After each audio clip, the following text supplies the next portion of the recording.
सर्व स्वामी भक्तांना श्री स्वामी समर्थ. बऱ्याच जणांना असं वाटतं की गुरुचरित्र पारायण करणं खूप कठीण आहे. खरंच कठीण आहे. नेम धर्म खूप असतात, खूप नेम पाळावे लागतात. तर बऱ्याच जणांचं म्हणणं असं, इच्छा आहे पण खूप नियम आहेत, नाही करू शकत, खूप कडक आहे.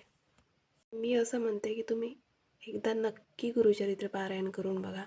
जेव्हा तुम्ही सुरुवात कराल पहिले 1-2 दिवस थोडं कठीण जातं, पण त्यानंतर असं काही वाटतच नाही.